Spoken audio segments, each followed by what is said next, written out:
Greetings, everybody, and welcome to FactionMasters Season 6, Game 2, featuring the Phoenix Elves, played by Champ, and the Deepwood Groaks, played by Vexer. Vexer is with me for the commentary video.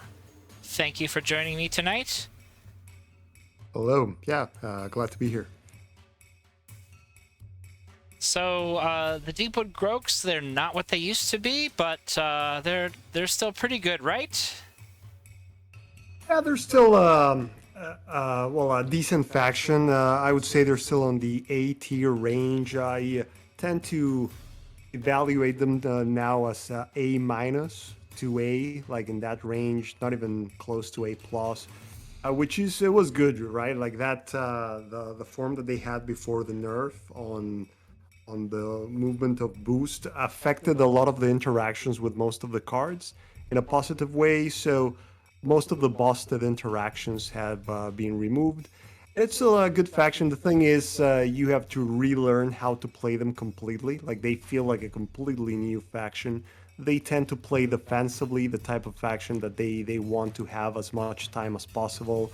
They want to delay the game and just lay back and try to just defend themselves while they accumulate boost and then start doing some strong interactions with them. They can also sometimes, in very specific matchups, try to be a bit more aggressive. I've seen them do that. But yeah, they definitely prefer the defensive game. And this matchup, it's an interesting one because, well, most of the times the Phoenix Elves are not not the preferred faction in a matchup. Like they are at a slight disadvantage, but I don't think this one is the case because they have this capacity of dealing a lot of damage in like a short bursts, and because the units of the Groaks are very expensive, like most of them. If they die pretty fast, like if they die the next turn that they came out, like those wardens and those warriors, it's really hard to keep up. So the Phoenix Elves have that capacity of just wiping out the board every turn. So it's a even matchup, I would say. Okay, let's get it started. Deepwood Groaks going first. Yeah, going first, and it's fun in this game. We get a bit of that, maybe we can call it karmic dice justice from my last game, in which my opponent was like whiffing most of his attacks. So in this one, I was the one struggling a bit with most of them.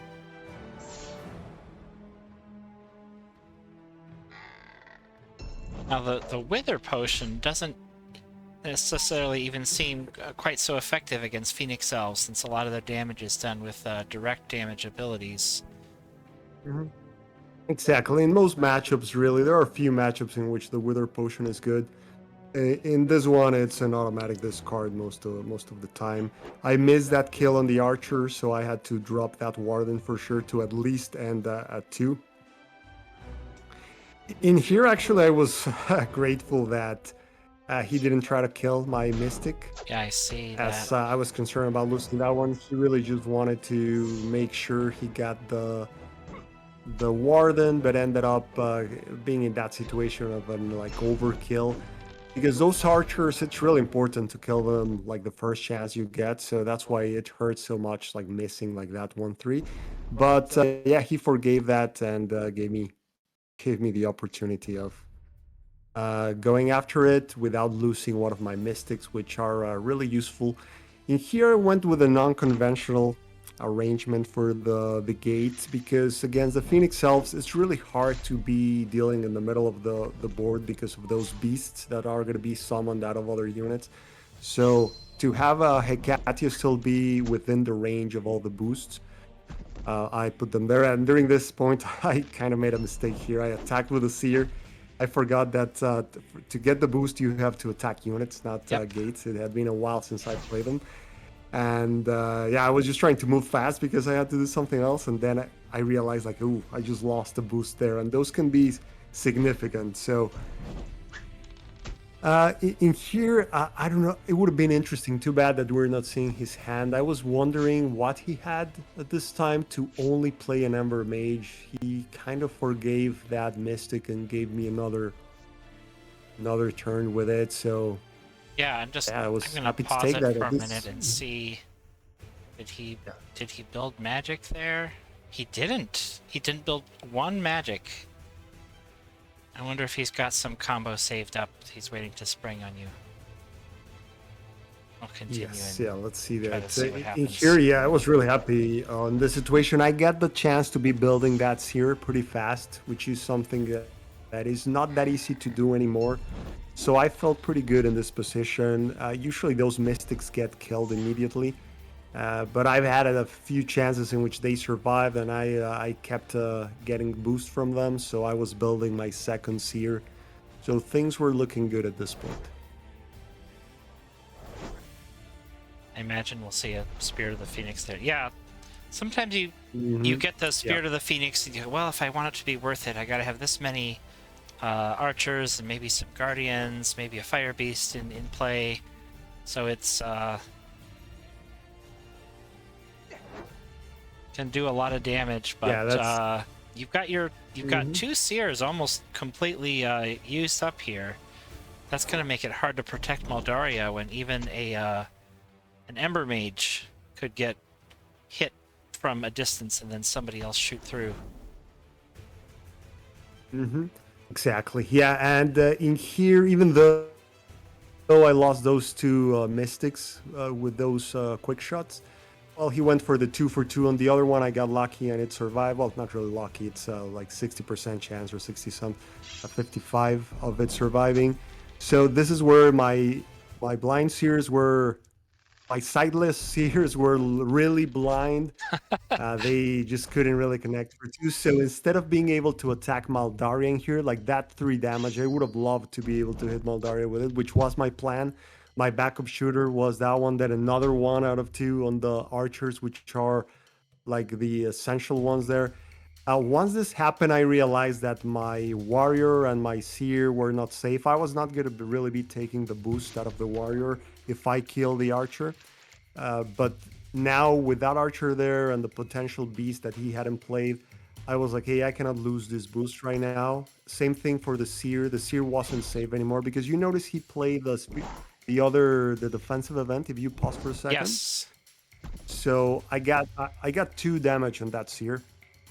I was okay with that because the idea was that seer was gonna be out of danger. Like it was really gonna be tough for him to even attack him. So I was willing to take those 2 damage to be able to get rid of the archers. Those archers are similar to the mystics, those type of must-kill units in which you really want to get rid of it. And that's why I wanted to have, well, at least a backup shooter for one of them. Made sure that it didn't survive, so that he couldn't summon a beast out of it and then go after my other seer. That's why I had to shoot him with a mystic. And yeah, so that was the 2 1 out of 2s on my blind seers, which you'll notice it's going to be a comedic pattern we'll see throughout the game. Okay. So you used the seer, you put the seer onto a swift potion, Hekatia took the boost from the warrior, and now that the Deepwood Groaks have this this change where you can only use Arcane Brew in the magic phase, the warriors remind me so much of the frost axes of the polar dwarves. You have to set it up beforehand so your opponent kind of has one turn to get ready for it coming. They can't just pop out and hit you with a ton of bricks. Exactly, which would be reasonable for a like 6 melee attack from a common, right? Like you Yeah. would want to at least have a chance to respond to it, which is one of the greatest benefits of this change. Yeah. Okay. Let's continue here. We're at the beginning of turn 8. We're gonna see Ember Beast take care of that Mystic. Yeah, so the first Ember Beast, which is what I was anticipating for that warrior, like, but I was thinking, well, at least if he does that, it's gonna be it's gonna be a bit overextended. I can handle it. Maldaria didn't have any units in range, so he would have to attack my gate, but this is the moment in which the Phoenix Elves, they find that opportunity to be aggressive. He Yeah. got at the 3/3, so then he was able to get rid of the Seer there too. So this was a great turn for him. I expect to see a flare coming out. I was actually expecting a gate here or here, but no defense for Maldaria. Just leaving her out there. Yeah, me too. I thought Yeah. I thought he was gonna plant a gate. I was like, oh, this is gonna get ugly. But at least I had one spot there. But I only had 3 magic. That was the thing there, and I definitely wanted to take the chance, this opportunity to hit Maldaria, but I was gonna have to use all my magic, and I also wanted to get rid of the beast. If you're gonna attack it with melee, you want to make sure you finish it off. So I had the warrior was my only chance of having a good shot there that wasn't hoping for a 3/3. So I could do the strong potion too.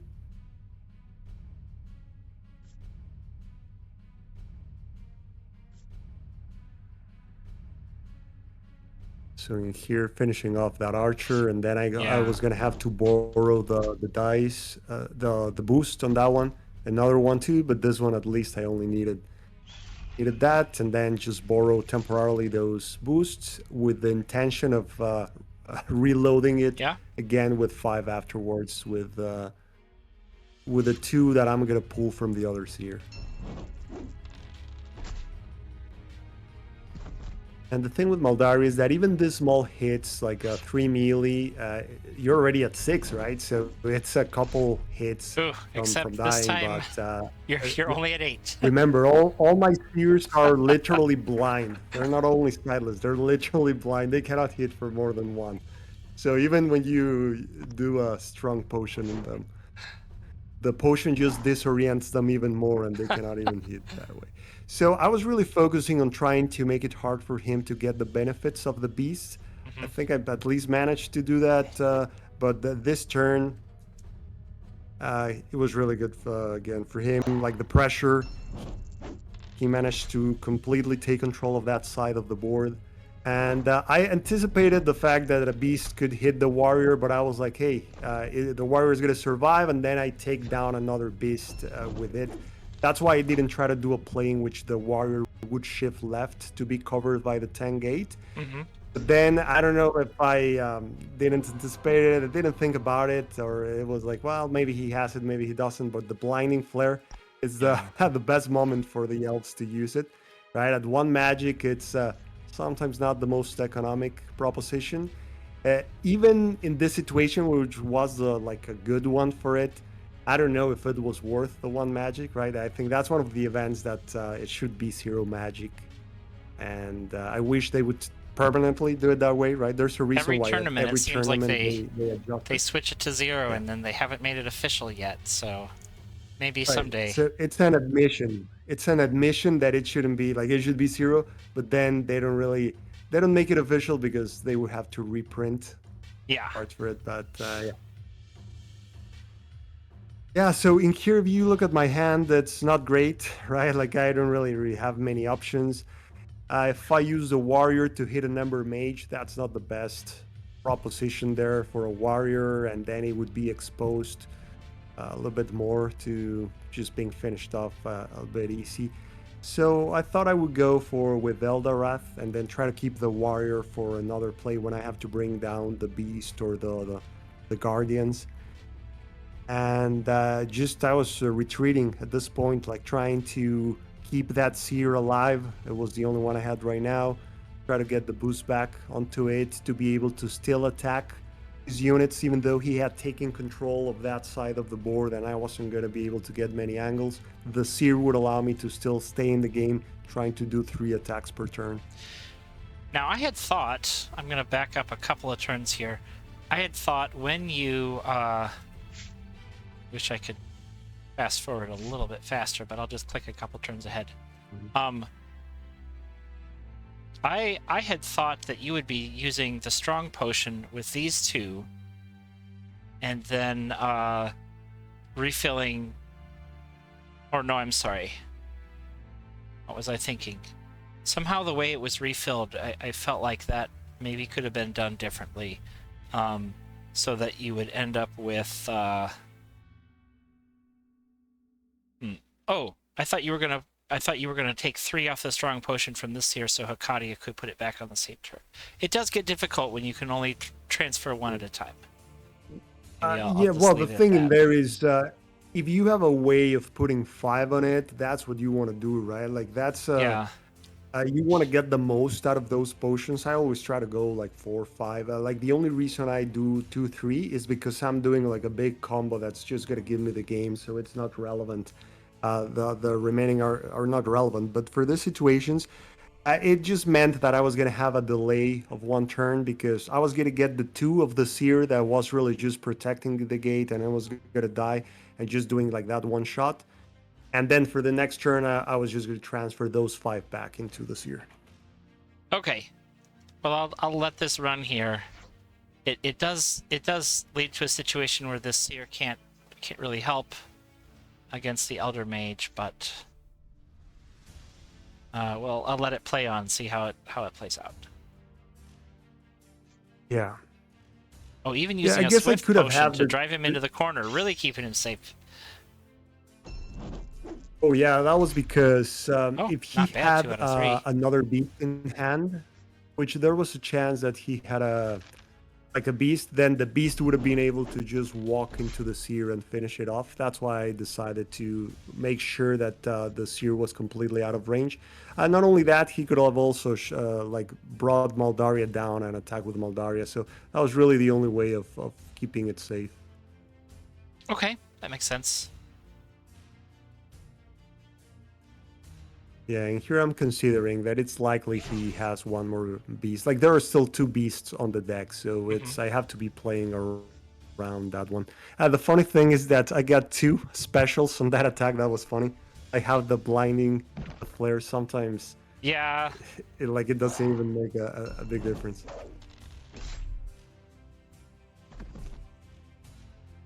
And yeah, he finally found his gate to plant that forward gate. That is a really problematic one. Yeah. He got that gate. At this point, I was a bit concerned about him being able to clog all my gate spots. You'll notice how I place Hekatia in a position in which she was exposed to a ranged attack, or like a beast coming out of that Ember Mage.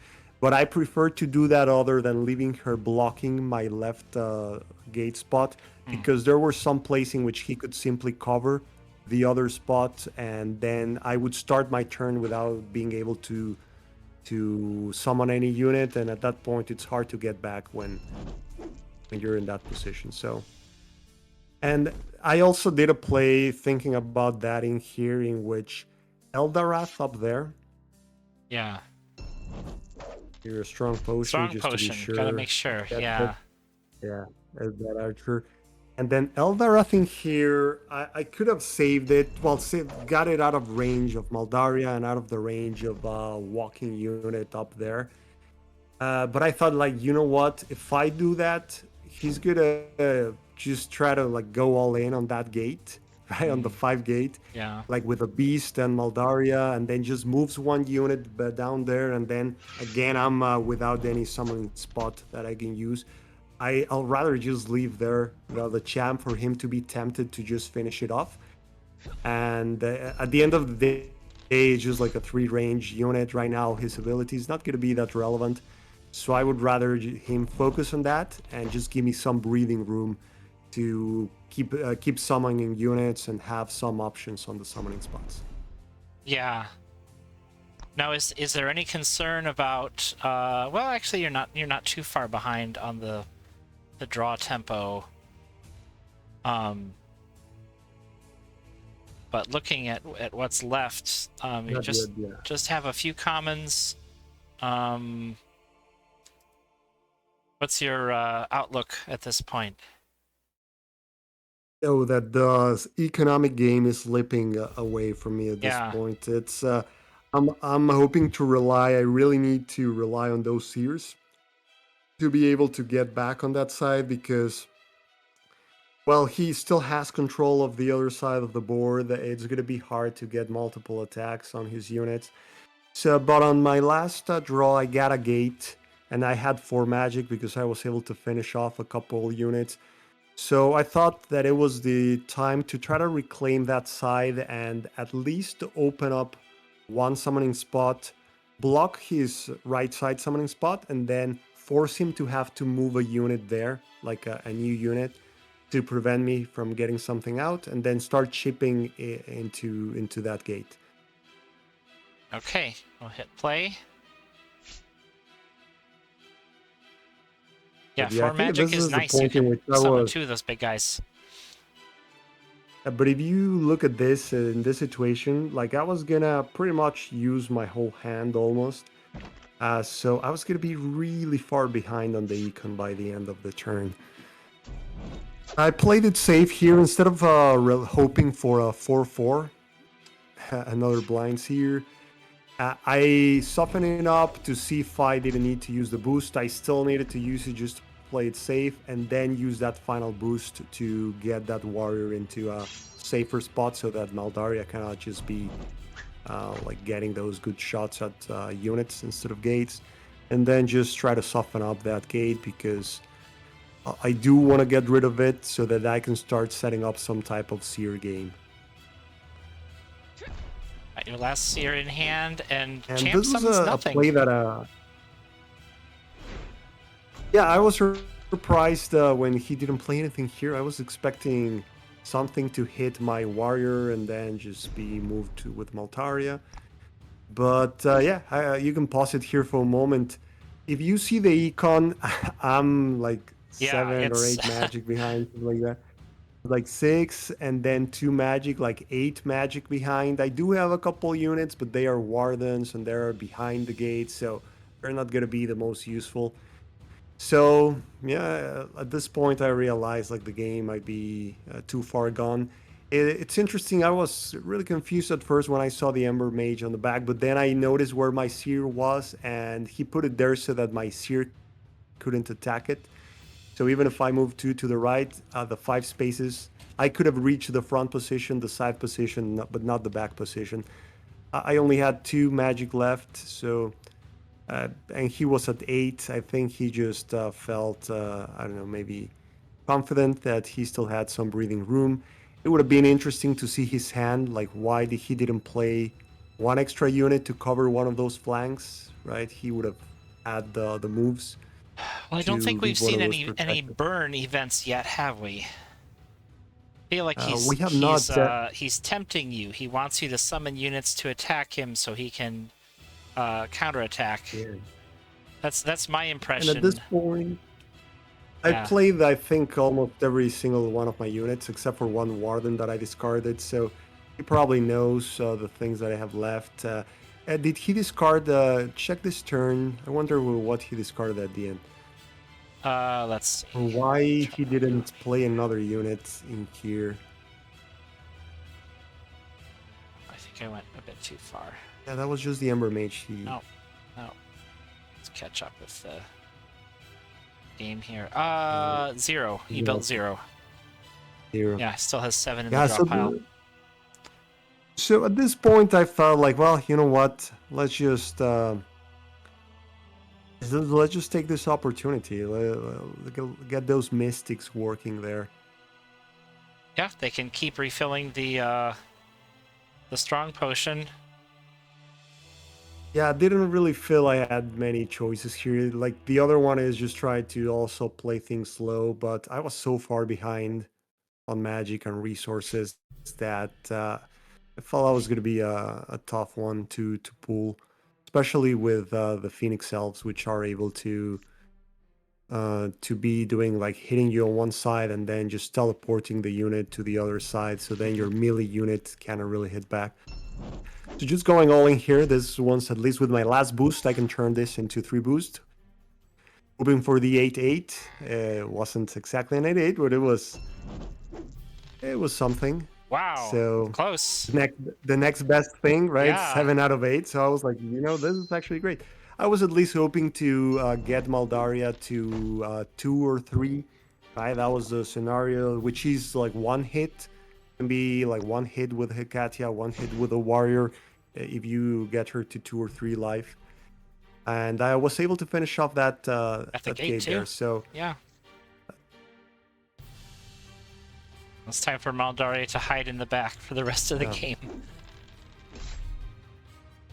exactly. Unfortunately, he had a good escape path there. Like Mhm. he had a good position in which he could retreat and still attack with Maldaria. So at that point, I was like, too bad. But being at one, it opens the door to all those plays of inactivity damage or this or that, in which it's harder for Yeah. them to find. Well, to be able to even use Moldaria, right? Which is the heart of the deck. Like if Moldaria Yeah. is not attacking, then all of those bulky units on the back are going to be able to be putting pressure. So unless he has a champ, I noticed he discarded to be at 5 magic. So I was anticipating like, okay, maybe champ is coming. If it's the melee champ, Vanessa, like this could get ugly, as it's going to be tough to bring her down with wardens. Still nothing. He wants to use those burn events. That's my even denying the magic there. Yeah, Doesn't want you to get exactly. Yeah, I anything was at else 0 out. magic, so Yeah. and I had 0 magic, so it made sense, and also to get it outside of the range of the seer of that Mhm. 3 seer. But at this point, well, I just had to get the other seer closer and just get the warden within range of whatever, like a beast.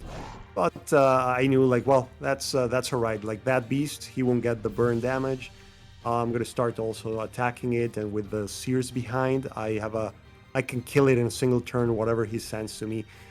So I think maybe because of that, or because I had 0 magic, he felt confident enough to get Moldaria back into the action. There has to be a And flare coming. There has to be a flare, or he's just he's really asking for it.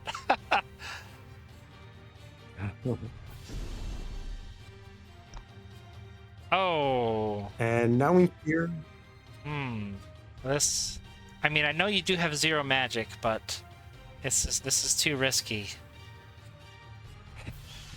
is like looking for trouble. Yeah. I was a little bit clogged up down there. I had to like, well, get Hecate involved at this point. Yeah. Like she's gonna have to be like bringing the team together. So I had to borrow the 5 boost that's here.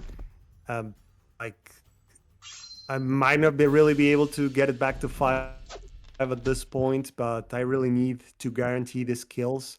And the 3 out of 4, it's much harder. It's like 60%. Another series just doing a 1 out of 2. Strong It's potion. amazing how many of those Gets it have for there. I you think there. most of them. Yeah. Exactly. I had to get a boost there to make sure I kill both of those. And then at least I have now 2 magic. That's exactly what I needed to be able to have a potential new unit at on my next turn. That gave me a lot of options there. Yeah, with 2 magic, he will back up. Because you have the swift potion play if he stays in that spot where he is. And the thing here is, well, the Swift Potion, which I'm not sure if he saw it coming, if he was expecting it, but the thing that really, my eyes really opened wide was when that Ember Mage wanted to go after the gate. Like, he put it there because this opened up something now with a warrior. Now I just grabbed like that tier, like your services are not going to be needed anymore on the back, so we'll just need this to get the warrior taking a flank. Yeah, this could be. You got 3 strong potions, 1 for each attack. Mm-hmm. This should do it. Yeah. And then from up close, those seers are able to hit. Just don't ask them to hit something far away. And at this point, it was like a 7 melee on 4, so it was really hard to miss that. Make sure. And then just that should do it. Okay. Yeah, so that Ember, that flank on the Ember, that's really opened things up. Otherwise, well, actually, no, it would have been the same because I could do the Warrior on the front, like swifting to the front, and then do the Seer from the back. attacking it. Let me see if I would have had enough moves for that. 1, 2, 3. Ooh, I've actually been short. 1, 2. Oh, yeah, I would have been short 1 boost if he would have left the Ember Mage on the flank of the Guardian. Yeah. Because I would have needed to get like a ranged attack with the Seer. Interesting. Yeah, I needed 3 boost on that. For that other play, 3 boosts on the Swift potion. So yeah, I think he just forgot about Swift. Yeah. I think he it's forgot easy to to attack forget with it his at some point. Guardian in the last turn also. It would be interesting to see what his hand was. This just seems like a very reckless way to keep using Maldaria here. But maybe his hand was just all events. Maybe he didn't have any units left and he didn't have a choice. I asked him. He did mention he had the other archer and I think another guardian and like 1 champion and one of the events, something like that. 1 gate too. So on the long game, who knows if I would have been able to survive? Maybe, right? My Hecatia still had 12. I had Seers. I had some Wardens to buy some time. Just the sheer number of hit points on your side of the board, that can go a long way. Even when you are at an econ disadvantage, you've just got a lot of capital invested in your units, you could say. Mm-hmm. So exactly. So maybe I had a shot still at the long game because I had those Seers and it was going to be tough for him to break through like those Wardens. That gave me boost. Also Hecatia. And by not being able to get Maldaria into the action, or like if you're risking just getting killed because of that combo, maybe I still had a chance, but it's amazing to see how I was like 8 magic behind and still barely clinging to it. yeah, honestly, I thought I was gonna lose this game like by the 3rd quarter of it. I was just, well, I mean, there's always a chance. Let's just play my only outs to my outs, but I thought I was toast, honestly.